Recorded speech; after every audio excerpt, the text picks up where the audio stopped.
राधे राधे दोस्तों, जब जामवंत ने अपनी शक्तियों से तोड़ा रावण और मेघनाथ का घमंड।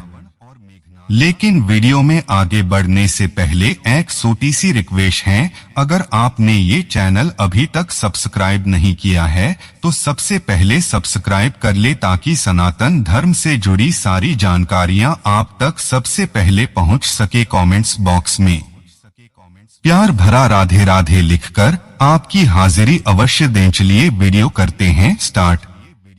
जामवंत रामायण के एक ऐसे पात्र हैं जिनके विषय में बहुत विस्तार से नहीं लिखा गया है। हालांकि रामायण में ही उनके विषय में केवल एक दो चीजें ऐसी बताई गई है जिनसे आप उनके बल के बारे में अनुमान लगा सकते हैं। आइए उन्हें देखते हैं।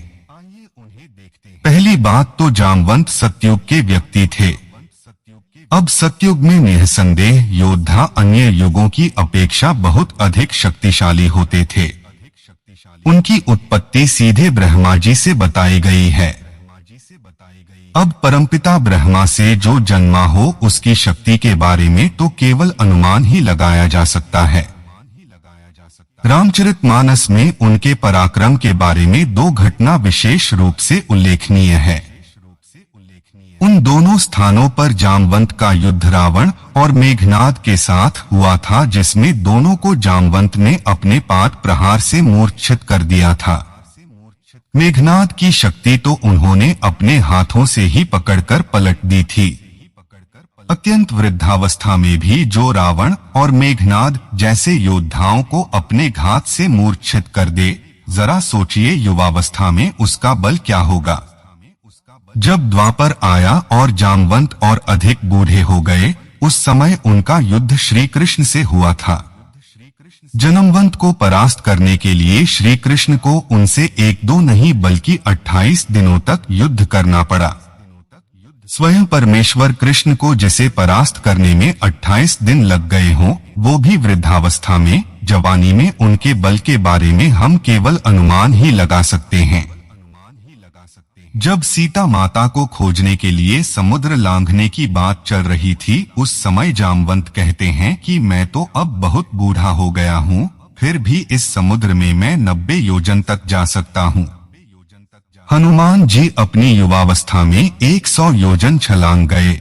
जामवंत की आयु उस समय 6 मनवंतर की बताई गई है।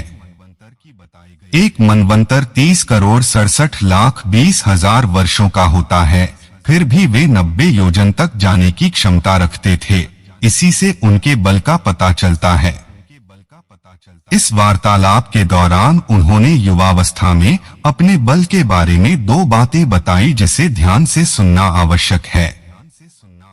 इससे आपको जामवंत की वास्तविक शक्ति का पता चलेगा। पहली घटना तब की है जब समुद्र मंथन चल रहा था, जिसे देवता और दैत्य मिलकर बड़ी मुश्किल से कर पा रहे थे। उस समय जामवंत ने अपनी जवानी के जोश में एक बार अकेले ही संपूर्ण मंदराचल पर्वत को घुमा दिया था। मंदराचल को अकेले घुमाने के लिए कितनी शक्ति चाहिए होगी, क्या आपको अंदाजा है? दूसरी घटना भगवान विष्णु के वामन अवतार की है। जब श्रीहरि ने विराट स्वरूप लिया और एक पैर से स्वर्ग को नाप लिया, फिर जब उन्होंने अपना पैर पृथ्वी को नापने के लिए उठाया, उस दौरान जामवंत ने केवल 7 पल में पृथ्वी की 7 परिक्रमा कर ली थी। जरा सोचिए, महावीर हनुमान एक ही रात में लंका से सैकड़ों योजन दूर से पर्वत शिखर उखाड़ कर ले आए, लेकिन जामवंत ने केवल 7 पल में पृथ्वी की 7 परिक्रमा कर ली थी। एक पल लगभग 24 सेकंड का होता है। क्या आप उनकी गति का अनुमान लगा सकते हैं? उस उनके बल का ऐसा वर्णन सुनकर जब अंगद उनसे पूछते हैं कि उनका बल क्षीण कैसे हुआ, तब वे बताते हैं कि जब वे पृथ्वी की परिक्रमा कर रहे थे तो अंतिम परिक्रमा के समय उनके पैर के अंगूठे का नाखून महामेरु पर्वत से छू गया, जिससे उसका शिखर खंडित हो गया। इसे अपना अपमान मानते हुए मेरु ने जामवंत को ये श्राप दे दिया कि वो सदा के लिए बूढ़ा हो जाएगा और उसका बल क्षीण हो जाएगा।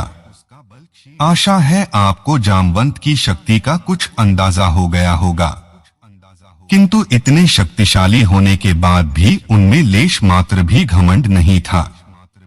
महाभारत की ऐसी कई रोचक कहानियां हैं जो हम आपको बताते रहेंगे। हमसे जुड़े रहने के लिए हमारे चैनल को सब्सक्राइब कीजिए। आपका बहुत बहुत धन्यवाद।